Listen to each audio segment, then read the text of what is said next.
What's up? Now, everybody's been asking ever since Joe Budden made that statement about Eminem hasn't spoke to Bizarre in like 10 years or whatever. Man, it's been a minute. A lot of people forgot that Bizarre left the group. And like, what, about, what is it? About 6 years ago? 6 years ago, he left the group. Now, a lot of people ask, what happened?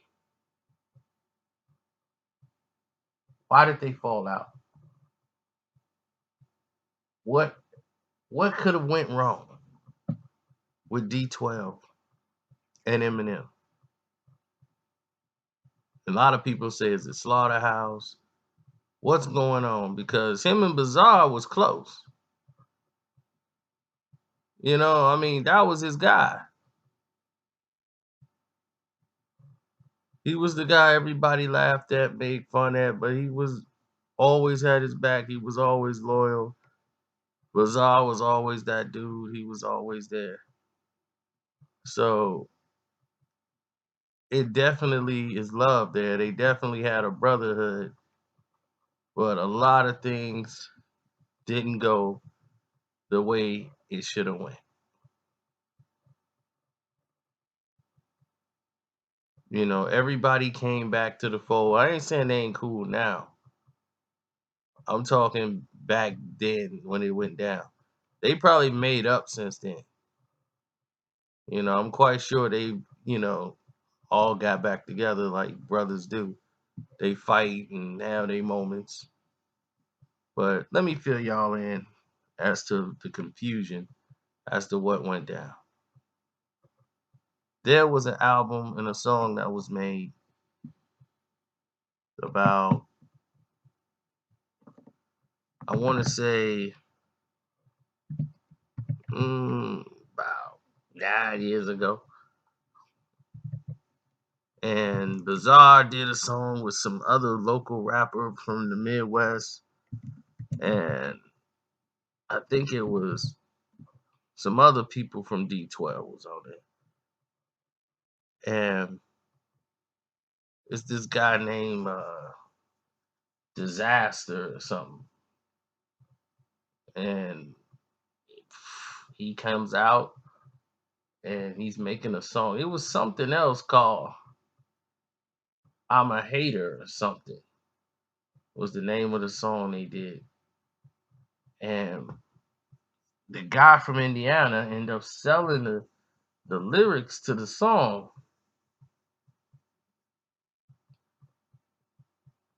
And they put Cannabis on it. And Cannabis is dissing Eminem. And he's got D12 lyrics, like legally. So now they was like, oh, your lawyers got to get involved to, squash this. And it's going to be too late, which already put out. So there ain't nothing they could do to stop this one. And they chopped the audio up to make it look like D12 was on there dissing Eminem too, because Eminem was coming out with Slaughterhouse. And doing man, it was just a bad, bad mix at the time. Because once you see the title, you go like, whoa, what is this? And that was that Cannabis airstrike. And that was a vicious diss towards Eminem. So when that comes out, Eminem and Bizarre, Eminem is quiet. He's never going to respond to this. And Cannabis is trying to call him out into a battle. And at this time, he's, in his own zone, his own world right now. He's not even in that mode. So this is so far off the radar, it would do him nothing to battle Cannabis right now. So that train is sailed. He's not even worried about that. Next thing you know, you got Bizarre doing an interview telling people exactly what happened with the situation. Cause he explained it. I'm like, no, I didn't. Cannabis wasn't on there. They just took my audio and did this and this.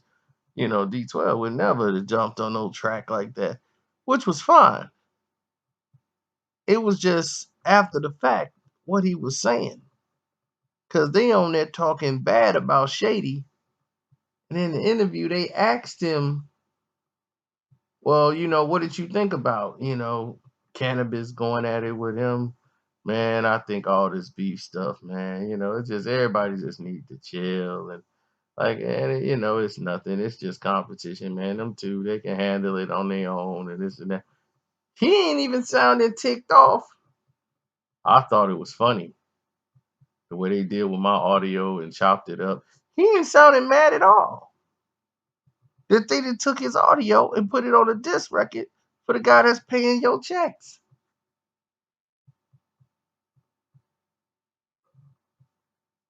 So you on a record that the other guy is venomly, both guys are venomly going at Eminem. The guy that's signing your checks.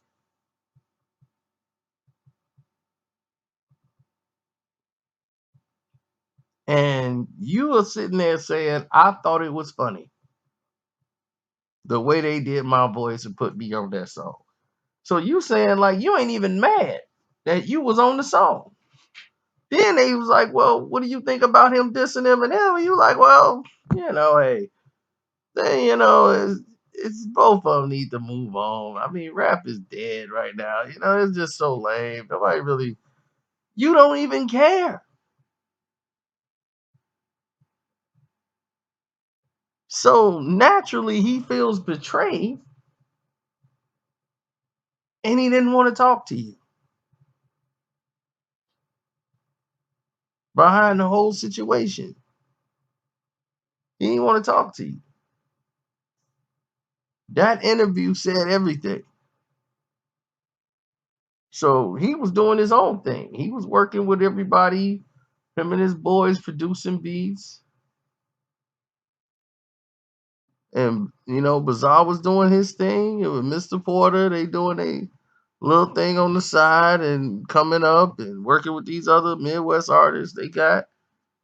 Then, Royce was dropping his album after M grabbed Royce, and put Royce through rehab and all this stuff. Royce is out, and he back with him and everything is rolling. They come out with Bad Meets Evil.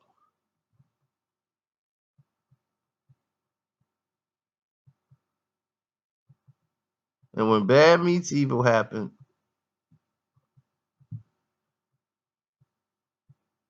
it didn't do what everybody thought it was going to do.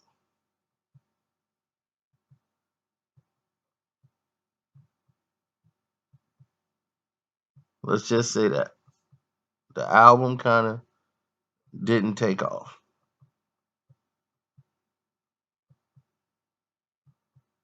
And M did so much for this project. He did a lot more. It was only like 10 songs, if I'm not mistaken. But he did a lot as far as production, spending time on these songs.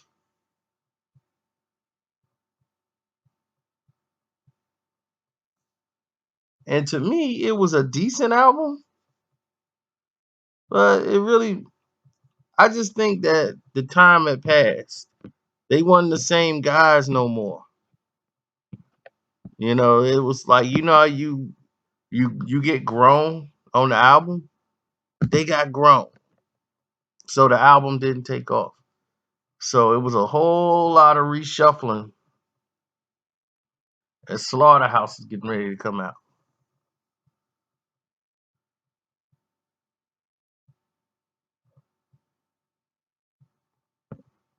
So when that didn't take off the way it did, it was a whole bunch of restructuring.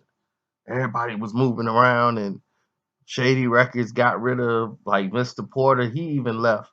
he got ticked off because they were going in another direction as far as producing, and Mr. Porter wasn't part of the equation. So when that happened, he felt a certain way and pulled back. And he was like, "Look, I'm leaving D12 too. I'm following right behind Bazaar. He left D12, saying he's out. Then I'm out."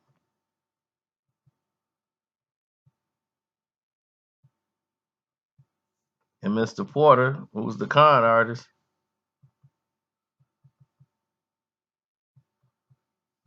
you know,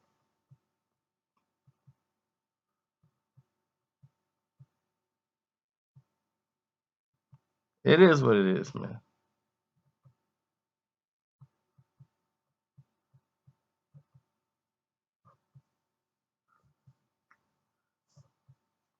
And all I can tell you is this: once Mr. Porter left, he made all these tracks. And once he said, "I'm leaving Shady Records," you knew they were going in another direction.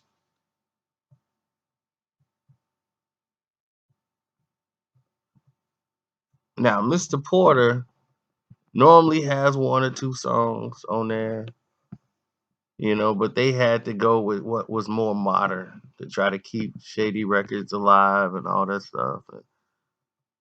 So they came out releasing all these different type of music and tracks, but they went straight to work on Marshall Mathers 2. Whenever you come out with the Marshall Mathers LP 2, that's so lack of creativity. I don't even know where to begin. But we're going down a whole another road. But eventually, D12 was able to work themselves back into the fold, with Bazaar and everybody else coming back to the table. And, they were able to meet up, and they talking about doing another D12 album. Mr. Porter came back in the fold.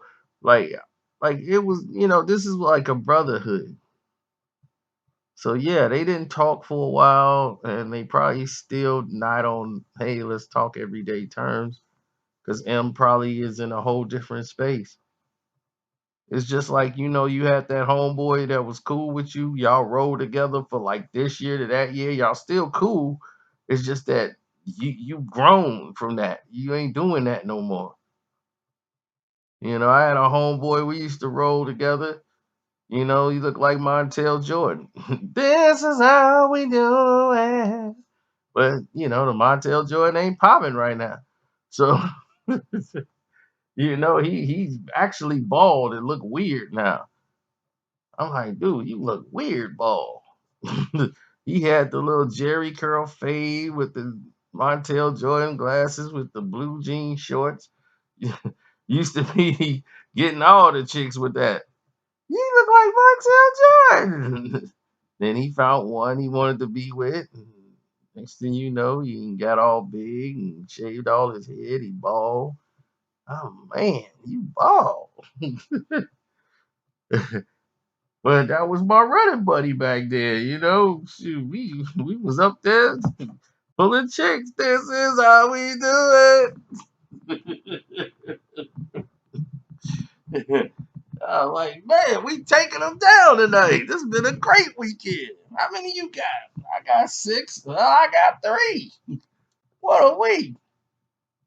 So now, times have changed. He's completely different. But like I said, you guys need to know what happened. That's what happened. That was the fallout. You tell me if you think it was enough. It was a business move, really. D12 really didn't bring in a lot of money, but they was his homeboys, and they still like the closest ones more than Slaughterhouse. But hey, it's a business move. To me, D12 songs sound a lot better than Slaughterhouse. A lot. I can't name one Slaughterhouse song that stands out. I'm serious. You see, this is the problem. that people don't understand. And I'm gonna tell people why Slaughterhouse didn't work. And it's like, man, they got some of the best rappers in the world. Why didn't Slaughterhouse work? Tell you later. I almost gave that up for nothing.